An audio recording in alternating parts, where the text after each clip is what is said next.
அண்மை செய்திகளை பார்த்து வருகிறோம்.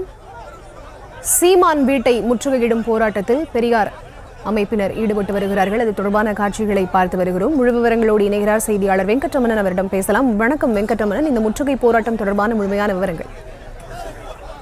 பெரியார் குறித்து அவதூறாக பேசிய நாம் தமிழர் கட்சியின் ஒருங்கிணைப்பாளர் சீமானுடைய நீலாங்கரை இல்லத்தை பெரியாரிய உணர்வாளர்கள் கூட்டமைப்பினர் முற்றுகையிடுவதற்காக இன்று காலை முதலே தற்பொழுது அதிக அளவு வருகை புரிந்திருக்கிறார்கள். குறிப்பாக சீமானுடைய இல்லத்திற்கு முன்பாக கிட்டத்தட்ட சுமார் 500 மீட்டருக்கு முன்னதாகவே காவல்துறையினர் அவர்களை தடுத்து நிறுத்தி தடுப்புகள் அமைத்து காலை முதலே பாதுகாப்பு பணியில் ஈடுபட்டு வந்தனர். தற்பொழுது இந்த முற்றுகை போராட்டம் என்பது தற்பொழுது தொடர்ந்து இருக்கக்கூடிய சூழ்நிலையில் பாஜக கொடி மற்றும் RSS முறையில் சீமானுடைய திருவுருவம் குறித்த அந்த பொம்மையை தொடப்பத்தால் அடிக்கும் செருப்பால் அடிக்கும் ஊர்வலமாக எடுத்து வந்தனர். தொடர்ந்து இங்க இருக்கக்கூடிய அந்த பெரியாரிய உணர்வாளர்கள் கூட்டமைப்பினர் சீமானுக்கு எதிரான கோஷங்களை தற்பொழுது எழுப்பி வருகிறார்கள். அதாவது ஏற்கனவே இந்த முற்றுகை போராட்டத்திற்கு காவல்துறை என்பது அனுமதி மறுத்திருந்தது. இந்த அனுமதி மறுத்திருந்த நிலையில் இன்னும் சட்ட நேரத்தில் இவர்கள் சீமானுடைய இல்லத்தை முற்றுகையிட முயலும் போது இவர்கள் இன்னும் கைது செய்யப்படுவதற்கான வாய்ப்புகளும் அதிக அளவு இருக்கிறது.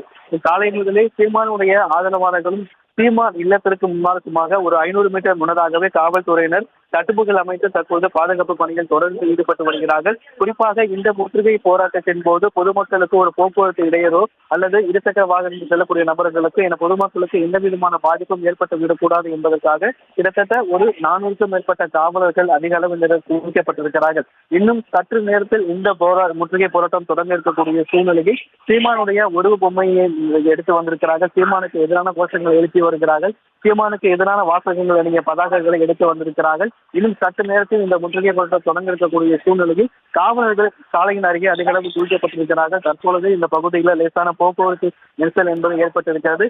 இவர்கள் இந்த காவல்துறை அனுமதி மறுத்து இவர்கள் போராட்டத்தில் ஈடுபட இருப்பதன் காரணமாக தொடக்கத்திலேயே இவர்கள் கைது செய்து அருகே இருக்கக்கூடிய தனியார் திருமண மண்டலத்திற்கு அழைத்து செல்வதற்கான வாய்ப்புகளை வைத்தார்.